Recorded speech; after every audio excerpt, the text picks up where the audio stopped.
欢迎收看6小时的财经快讯。首先是高盛报告显示，散户投资者活动放缓，可能为做空者涌入铺平道路。随着财报季临近，这可能影响市场和投资者的预期。接下来这条，精工爱普生计划削减海外劳动力，合并生产基地以降低成本。该公司将关闭新加坡的半导体生产中心，并将部分业务迁至缅甸和印度尼西亚。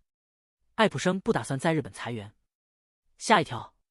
波音已开始与美国航空监管机构进行777-9的试飞，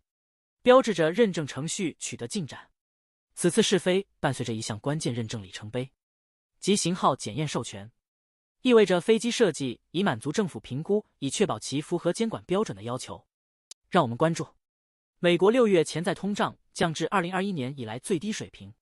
因住房成本久违下滑，为美联储可尽快降息发出最强信号。接下来这条，中国金融机构大量买入国债，在实质上是做空中国经济。让我们关注，股息是为退休人员或寻求被动收入来支付账单的人提供的绝佳投资策略。但要注意，追逐高额股息收益率是投资者常犯的错误。较高收益率意味着您将获得更多收入，但极高的收益率通常是公司内部存在问题的警告信号。记住，只有当公司能够支付股息时，这才是好的股息。幸运的是，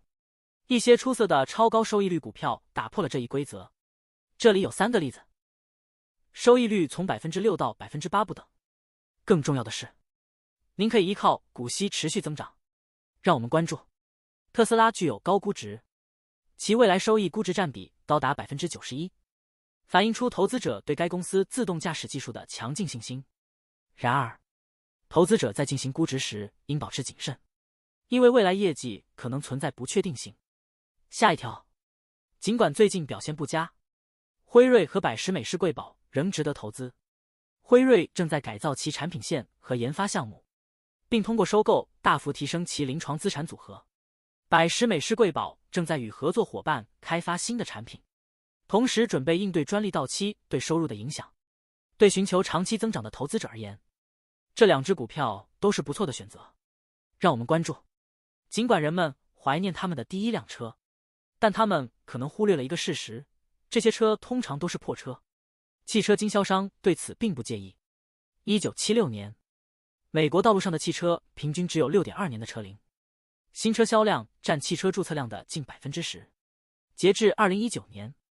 平均车龄已经翻一番。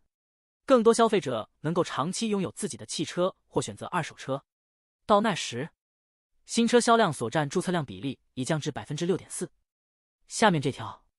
女性对退休储蓄感到担忧，因为需要供养更长的退休期，而收入较低，加上性别工资差距和职业中断照顾家庭。与男性相比，女性在退休时储蓄通常低 30% 至 40%， 医疗保健费用高昂，这将对没有规划长寿的女性造成重大影响。让我们关注，2022年 AT&T 手机用户通话数据遭到黑客入侵，黑客获取了包含通话记录的原数据，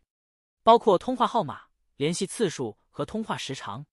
这使得黑客可以识别个人关系并冒充银行或个人进行诈骗。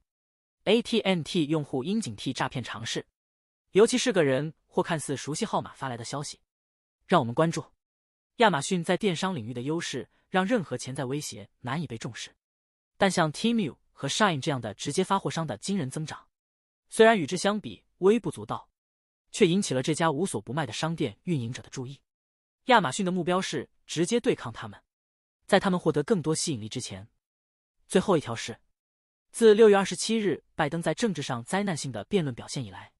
要求他退出2024年总统竞选的呼声与日俱增，包括前科技巨头高管、民主党议员以及此前支持和资助拜登连任的好莱坞名人。呼吁拜登让位的最著名的捐助者是乔治·克鲁尼，这位演员曾向拜登的竞选资金中投入数百万美元，但最近在《纽约时报》的一篇随笔中表示，他目睹了拜登的衰退。他还补充说，这位总统甚至不是2020年的乔·拜登。以上是过去6小时的财经快讯，我们6小时后见。